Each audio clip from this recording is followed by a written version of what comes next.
ఫ్యామిలీలో తెలిసి ఎవరు లేకుండా అనాథాలు ఇక్కడికి వచ్చి ఏదో పని చేసుకుని అందరూ బతుకుతున్నారు. వీళ్ళందరూ బస్ స్టాండ్లో పడుకుంటే తీసుకెళ్ళిపోయి ఎక్కడో వదిలి బాధ దిగుతున్నారు. వీళ్ళందరికీ ఏదో ఒకటి న్యాయం చేయండి అన్న. తీసుకెళ్ళి ఎక్కడ వదిలి బాధ దిగితే ఎవరు లేని వాళ్ళకి ఎందుకు ఎక్కడ వదిలేస్తున్నారండి? ఏం చెప్తాం నా బస్సులో రైలు కూడా తీసుకెళ్తున్నారు ఏంటి? ఎక్కడ వస్తున్నారు ఎవరో తెలియదు. డబ్బులు వస్తున్నారు, డబ్బులు లేని దొంగ బండికి వస్తున్నారు. ఇదంతా అట్లా కాకుండా ఏదో సెక్షన్ తీసుకోవాలి మీరు. అలా తీసుకోపోతారన్నా. మీరు ఒకసారి వస్తారు, 2 సార్లు వస్తారు. మేము 10 సార్లు ఒకసారి అర్థం తిరిగి అనుకున్నా. రెండోసారి చరిత్ర ఉండదు. ఇక రామ్ గోపాల్ రక్త చూడాల్సి వస్తుంది. మీరు అక్కడ దాకా తీసుకోవాలండి, మేము అక్కడ దాకా తీసుకురాండి. మేము ఒకసారి ఆలోచించండి. పేద గురించి ఆలోచించండి ముందు. డబ్బులు ఉన్నవాడి గురించి కాదు, డబ్బు లేని గురించి కాదు.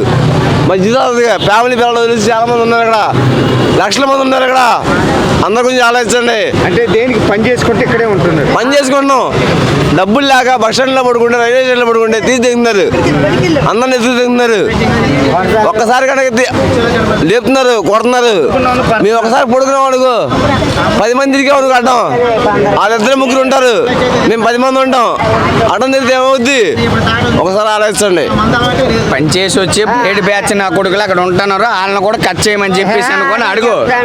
చెప్పు, లేడీ బ్యాచ్ నా కొడుకులే నేను చూపించాలి. డబ్బలు కట్టుకొని ఇదంతా బేడి బ్యాచ్ వాళ్ళంతా అందరూ బస్ స్టాండ్ లో పండుకుంటుంటే ప్రశాంతంగా పోలీసులు కావాలని చెప్పి కొడుతున్నారు. అది బేడి బ్యాచ్ వాళ్ళ. ఇక్కడ కష్టపడి 400-500 వస్తుందన్న. ఇక్కడికి వచ్చింది 400-500 వస్తుంది. ఇక్కడికి వచ్చి ఏదంటే లాడ్జికి 70 రూపాయలు కొట్టుకోవాలి. ఆ భోజనం నైట్కి వచ్చి 60 రూపాయలు 70 రూపాయలు కొట్టుకోవాలి. అవన్నీ చేసుకునేసరికి నైట్ ఏదో ఒళ్ళు ఊనమైపోయి పడుకుంటాం. ఆ పడుకునే బ్లేడ్ బ్యాచ్ నా కొడుకులు ఈ రుచి మొత్తం ఒళ్ళంతా కొట్టేసి డబ్బులు తెంగుతున్నారు. మరి కష్టపడి మాకు సుఖమే ఉంది. అది కంట్రోల్ చేస్తే మాకు చాలు. అంటే వాళ్ళకి పోలీసులు తెలియాలి కదన్నా. పోలీసులు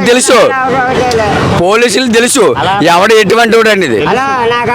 తెలియదని మాత్రం ఏం లేదు. పోలీసులు తెలుసు ఆడు ఎటువంటి వాడు, ఎవడు ఎటువంటి వాడు వాళ్ళకి తెలుసు. అంటే మనకు తెలీదు, పోలీసులు తెలుసు. వాళ్ళు తెలుసుకొని వాళ్ళని పక్కన పెట్టాలి. కానీ మొక్కం మీద ఏం చేస్తున్నా తెలుసా? మొక్కల మీద గుద్దేసి డబ్బులు తేంగడం, ఈ మొక్కలంతా వాసి పెట్టి కొట్టడం. ఎందుకన్నా? ఎందుకు పూకు పరిపాలన? నిజం చెప్తాను. ఇప్పుడు ఎక్కడి నుంచో లాంగ్ నుంచి వస్తామన్నా కష్టపడడానికి. ఇక్కడ కష్టపడింది 400-500 వస్తుంది. 400-500 వస్తుంది. ఇక్కడ కష్టపడింది ఏముంటుంది? తినడానికి ఒక 100 రూపాయలు పోద్ది. తినడానికి అన్న క్యాంటీన్లు ఇచ్చామని చెప్పింది వినన్నా, చెప్పింది సరిగ్గా వినండి. అయితే తినడానికి 5 రూపాయలు క్యాంటీన్ ఇచ్చేస్తాను. దాని గురించి కాదు. ఆ భోజనం బాగోదు. తినడానికి కూడా భోజనం బాగోదు. ఆ భోజనం కూడా బాగోదు. నేను చెప్తా, భోజనం కూడా బాగోదు. అయితే అక్కడి నుంచి వస్తాం, ఇక్కడికి వచ్చి 70 రూపాయలు ఎట్టి ఏదో ఒకటి మనం తినేస్తాం. మళ్ళీ లాడ్జికి 70 రూపాయలు 80 రూపాయలు ఎట్టి మేము ఉంటాం. బయటని పడుకుంటే బ్లేడ్ బ్యాచ్ నా కొడుకులు ఏం చేస్తాము? అంతే కదనా? అంతే కదా. ఇప్పుడు పరిపాలన దేనికి అన్న? ముందు మాత్రం మీరు చేయాల్సిన బ్లడ్ బ్యాచ్ తగ్గించాలన్నా. మీ ప్రభుత్వంలో మాత్రం భోజనం కూడా తగ్గాలి. ఆ భోజనం కూడా కొద్దిగా పరిపాలన తగ్గాలి. అందరికి వేడి బ్యాచ్ చాలా బాగా పెడుతున్నారు సార్. వాళ్ళ నుంచి డ్యూటీ ఉంటే వెళ్తామన్నా. ఎలా తీసుకుంటారంటే ఎలాగంటే మేము ట్రైన్ దిగి ఇప్పుడు 11 గంటలు కాదు ట్రైన్. మరి అప్పుడు స్టేషన్ నుండి ఎక్కడికి వెళ్తాం? రోడ్డు మీద ఆడపిల్ల మెల్ల స్టేషన్ లో ఉంటప్పుడు కత్తి పీక మీద కత్తి పెట్టి చోట్ల అంటే వాళ్ళకి న్యాయం చేయడానికి మాత్రం, ఆడవాళ్ళకి న్యాయం చేయడానికి మాత్రం పవన్ అన్ని ఏదో వాళ్ళ మీద తీసుకపోతే మాత్రం బాగోదు. వాళ్ళకి చచ్చిన దాకా జైలు అయినా చేయాలి, లేదంటే వాళ్ళు కాలు చేయైనా తీసేవాలి, లేదంటే ఏ సైడ్ అయినా పోసి వాళ్ళకి. ఇప్పుడు డ్యూటీ లేదు కదా, ఇప్పుడు డ్యూటీ ఉంది కాబట్టి వెళ్తాం. డ్యూటీ లేకపోతే వాళ్ళ పరిస్థితి ఏంటి? రోడ్డు పడుకోవడమేగా. అటువంటిప్పుడు వాళ్ళ నుంచే మాకు బాధ. ఆడవాళ్ళకి కాదు, ఎవరికి కాదు. మేము పొద్దుకాల పని చేసుకుంటాము. ఆడవాళ్ళు అంటారు చెవిట్లో ఉండవా, ముక్కులో ఉండవా, ఏమి ఉండవా? మాకు ఈ పని వల్ల ఏం ప్రాబ్లం లేదు.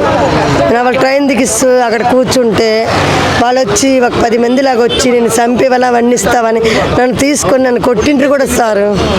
అట్లా పోలీసుకి చెప్తే గుండె చేస్తే అన్నారు. ఎక్కడ మా రూపాయి ఇచ్చిండ్రు? అసలు వాళ్ళ నుంచి మాకు ఆడవాళ్ళకి రక్షణ లేపడం ఏంటి? మాకు అసలు మగవాళ్ళ నుంచి రక్షణ లేదు అసలు, తెలుసా? అసలు మేము ఫోన్ చేయగానే రావాలి. అసలు మమ్మల్ని ఎవరు పట్టించుకోవట్లేదమ్మా, అర్థమైందా? ఇక్కడ ఉండే వాళ్ళంటే మా పని వాళ్ళు ఎవరు ఏమనరు. కాకపోతే బేడి వేసి వెళ్తారు మాత్రం పడలేకపోతున్నాం.